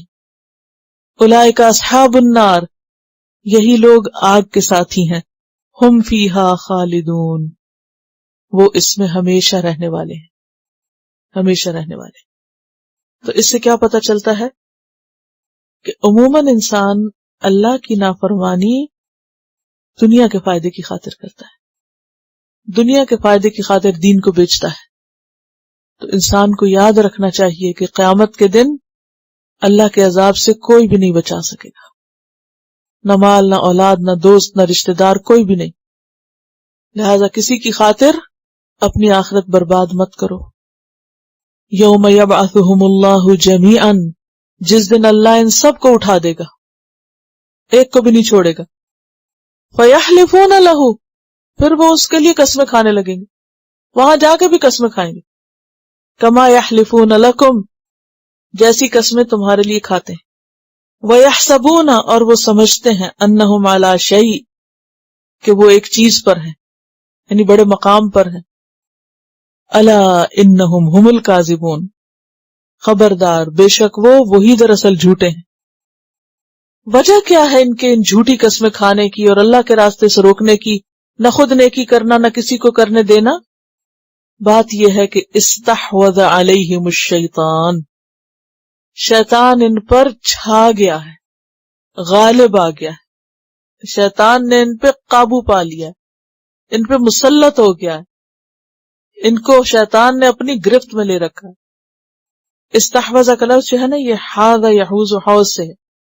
حاذ الدابہ کا معنی ہوتا ہے جانور کو تیزی سے چلانا، اور استحوذ کا مطلب ہوتا ہے اس پہ مسلط ہو کے سختی سے ہانکنا۔ اور استحوذ العیر علی الاتان کا مطلب ہوتا ہے کہ گدھے کا گدھی کی پشت پہ چڑھ کر اسے دونوں جانب سے دبا لینا، یعنی پوری طرح اپنے کنٹرول میں کر لینا۔ تو شیطان نے ان منافقوں پر اپنا پورا تسلط جما رکھا ہے، یعنی پوری طرح ان کو گریب کر رکھا ہے، پکڑ رکھا ہے، جکڑ رکھا ہے کہ وہ آگے پیچھے نہیں اب ہو سکتے۔ فَأَنْسَاهُمْ ذِكْرَ اللَّهِ، تو اس نے ان کو اللہ کا ذکر بھلوا دیا۔ اولئک حزب الشیطان، یہی شیطان کے ساتھی ہیں، شیطان کی پارٹی ہیں، شیطان کا گروہ ہے۔ الا ان حزب الشیطان هم الخاسرون، خبردار بے شک شیطان کی پارٹی، شیطان کا گروہ وہی خسارہ پانے والا ہے۔ اب یہ جو شیطان ہوتے ہیں نا، یہ جنوں میں سے بھی ہوتے ہیں اور انسانوں میں سے بھی ہوتے ہیں. بعض دوست اور بعض لوگ ایسے ہوتے ہیں کہ جو آپ کو اس طرح اپنے کنٹرول میں کر لیتے ہیں، اس طرح آپ کے اوپر تسلط جما لیتے ہیں کہ آپ کو اللہ کا نہیں بننے دیتے، اللہ کے راستے پر نہیں چلنے دیتے، اللہ کی اطاعت نہیں کرنے دیتے. نتیجہ کیا ہوتا ہے کہ انسان ان کی کمپنی میں اللہ کی یاد بھول جاتا ہے اور پھر بالآخر شیطان کا اعلی کار بن جاتا ہے. فرمایا ان الذین یحادون اللہ ورسولہ اولئک فی الاذلین، بے شک وہ لوگ جو اللہ اور اس کے رسول کی مخالفت کرتے ہیں یہی سب سے ذلیل ترین ہے، اذل ہے، مغلوب ترین ہے. اذل کی جمع اذلین، یعنی دنیا میں بھی ذلیل ہے، آخرت میں بھی. فرمایا کتب اللہ، اللہ نے لکھ دیا ہے، لأغلبن انا ورسولی، کہ البتہ ضرور غالب آؤں گا میں اور میرے رسول. کس سے؟ حجت سے، قوت سے. غلبہ دو طرح کا ہوتا ہے، ایک قوت کا اور دوسرے حجت کا. حجت کیا ہوتی ہے؟ زبان سے، دلیل سے. یعنی ایک قوت دلیل میں ہوتی ہے اور ایک قوت تلوار میں ہوتی ہے. ایک سیف و سنان ہے اور ایک حجت و بیان ہے. دو طرح کی قوتیں. غلبہ دو چیزوں سے ہوتا ہے. تو اللہ اور اس کا رسول غالب آئیں گے دلیل کے میدان میں، تو ہمیشہ سے غالب ہے. اور اس کے بعد اللہ رسول جس کو اپنے راستے میں نکلنے کے لیے کہیں تو وہ اللہ کی مدد میں ہوتے ہیں. ان اللہ قوی عزیز، بے شک اللہ تعالیٰ قوت والا ہے، غلبے والا ہے، زبردست ہے. لا تجد قوما، نہ تم پاؤ گے ایک قوم کو، یؤمنون باللہ والیوم الآخر، جو اللہ اور یوم آخر پر ایمان رکھتی ہو، یوادون، کہ وہ دوستی کریں، من حاد اللہ ورسولہ، ان سے جو اللہ اور رسول سے دشمنی رکھے. کتنی زبردست لائن کھینچ دی گئی. محبت اور نفرت کے معیار الگ الگ کر دیے گئے. ولو کانوا آباءہم، خواہ وہ ان کے باپ ہی کیوں نہ ہو، او ابناءہم، یا ان کے اپنے بیٹے کیوں نہ ہو، او اخوانہم، یا ان کے بھائی کیوں نہ ہو، او عشیرتہم، یا ان کے قبیلے ہی کیوں نہ ہو. اور صحابہ کرام نے یہ بات سچ کر دکھائی تھی. آباءہم، ابو عبیدہ بن جراح کی مثال، جنگ بدر میں اپنے باپ کو اپنے ہاتھ سے قتل کیا.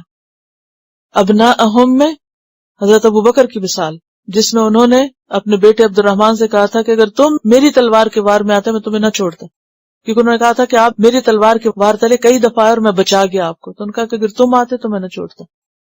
اخوانہم میں مصعب بن عمیر کی مثال، جو انہوں نے اپنے بھائی عبید بن عمیر کو خود اپنے ہاتھ سے قتل کیا. عشیرتہم میں کنبے کی مثال، عبید بن حارث، حضرت حمزہ، حضرت علی. انہوں نے کس کو قتل کیا تھا؟ عتبہ، شیبہ کو، جو ان کے چچا کے بیٹے تھے. یہ کنبہ قبیلہ تھا. یعنی جنگ بدر میں رشتہ دار ہی تو تھے. یعنی مکہ سے جو مسلمان آئے تھے، مکہ والے جو ان کے خلاف جنگ کرنے آئے تھے، تو وہ ان کے اپنے کنبہ برادری قبیلے تھے. اپنے ہی قبیلے کو عربوں میں ختم کرنا، یہ بالکل ایک انوکھی چیز تھی. یہ صرف ایک ہی چیز نے کروایا، اور وہ تھی اللہ کی ذات، دین کی محبت. تو نفرتوں اور محبتوں کا معیار کیا ہے؟ دراصل اللہ کی ذات. دین ہے وہ سب سے اسٹرانگ موٹو کہ جس کی وجہ سے کوئی آپس میں محبت کرے، اور دین سے دوری ہی سب سے بڑی چیز ہے جس کی وجہ سے کوئی کسی سے نفرت. من احب للہ وابغض للہ واعطى للہ ومنع للہ فقد استکمل الایمان، اولئک کتب فی قلوبہم الایمان. یہی وہ لوگ ہیں کہ اس نے لکھ دیا، یعنی اللہ نے لکھ دیا، جما دیا، ثابت کر دیا ان کے دلوں میں ایمان کو. اللہ نے ان کے دلوں میں ایمان کو جما دیا ہے. یہ ہے مومن. کون؟ جو دین کی محبت میں اپنے خون کے رشتوں پر بھی ہاتھ اٹھانے سے گریز نہ کرے. اتنی بڑی قربانی مانگتا ہے ایمان. وَأَيَّدَهُمْ بِرُوحٍ مِّنْهُ، اور ان کی تائید کی ہے ایک روح کے ساتھ اپنی طرف سے. روح سے مراد اللہ کی رحمت بھی ہو سکتی اور جبریل علیہ السلام بھی روح القدس، کیونکہ جنگوں میں کون اترتے تھے؟ جبریل بھی آتے، فرشتے بھی آتے. اور اسی طرح صرف جنگوں میں نہیں بلکہ زبان سے جب حضرت حسان نے نبی صلی اللہ علیہ وسلم کی مدح کی تھی، کفار نے آپ کی حجب کی، تو آپ نے حضرت حسان کو حکم دیا کہ وہ ان کا جواب دیں. تو جب وہ جواب دے رہے تھے تو آپ صلی اللہ علیہ وسلم کیا فرماتے تھے کہ مشرکوں کی حجب کرو، جبریل تمہارے ساتھ ہے. یہ بخاری کی روایت ہے. اور مسلم کی روایت میں آتا ہے کہ اللہم ایدہ بروح القدس، اے اللہ جبریل کے ساتھ اس کی مدد کر، یعنی اس کو تقویت دے. ان الذین قالوا ربنا اللہ ثم استقاموا تتنزل علیہم الملائکہ. تو یہ مدد فرشتوں سے دین کی خدمت میں، صرف میدان جنگ میں نہیں بلکہ کہاں؟ زبان سے بھی، شعر بولنے میں بھی. وَأَيَّدَهُمْ بِرُوحٍ مِّنْهُ. کب آتی ہے فرشتوں کی مدد؟ جب انسان اللہ کے لیے خالص ہو جاتا ہے، جب دل میں ایمان اتر جاتا ہے.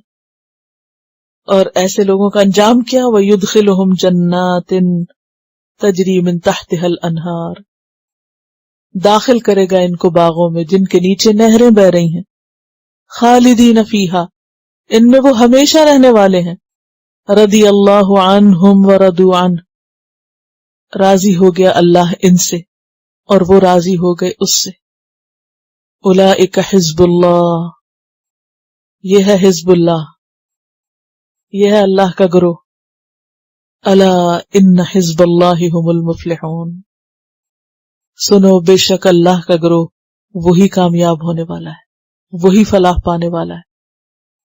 تو جس طرح آخرت میں لوگ الگ الگ چھٹ جائیں گے، جنت والے جنت میں، جہنم والے جہنم میں، تو یہ صرف آخرت میں نہیں ہوگا، یہ آخرت سے پہلے دنیا میں بھی ہو جائے گا. آخرت سے پہلے دنیا میں بھی ہوگا. انسان کا ایمان اس وقت تک مکمل نہیں ہوتا جب تک کہ اس کی دوستی اور دشمنی اللہ کے لیے نہ ہو جائے. وہ دنیا کے فائدوں کے لیے نہیں کسی سے محبت اور نفرت کرنے والا ہوتا، وہ اللہ کی خاطر محبت اور نفرت کرنے والا ہوتا ہے.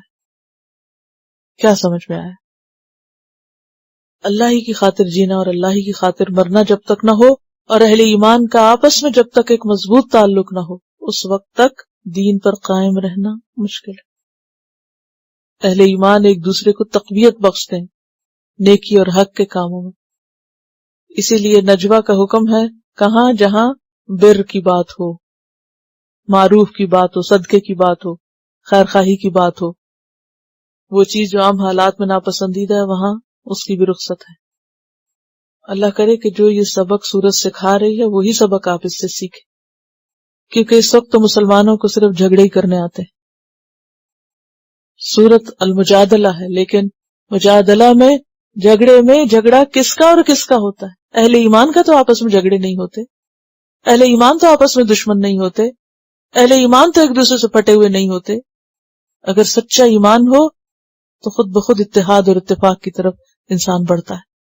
اور اگر ایمان کمزور ہے تو آپس کا تعلق بھی کمزور ہوگا، اور جب آپس کا تعلق کمزور ہوگا تو دین کی خدمت خواب بن کے رہ جائے گا. اور بس جب تک یہ بیسک ایتھکس، بنیادی اخلاق پیدا نہ ہو اہل ایمان میں، اس وقت تک دین کی خدمت کے قابل نہیں ہوا کرتے. اس لیے آپ دیکھیں کہ پیچھے 27 سپاروں میں ایمان اخلاق کی بہت سی باتیں کر کے یہاں آ کر اب مسلمانوں کو باقاعدہ ایک ایسے گروہ کی شکل اختیار کرنے کے لیے کہا جا رہا ہے کہ جس کا ہر حصہ دوسرے کے لیے قوت کا سبب ہو، ایک دوسرے کو مضبوط کرنے والا ہو. تبھی جا کر وہ مشکل ٹاسک انجام پا سکتا ہے. تلاوت سنیے.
وآخر دعوانا ان الحمد للہ رب العالمین.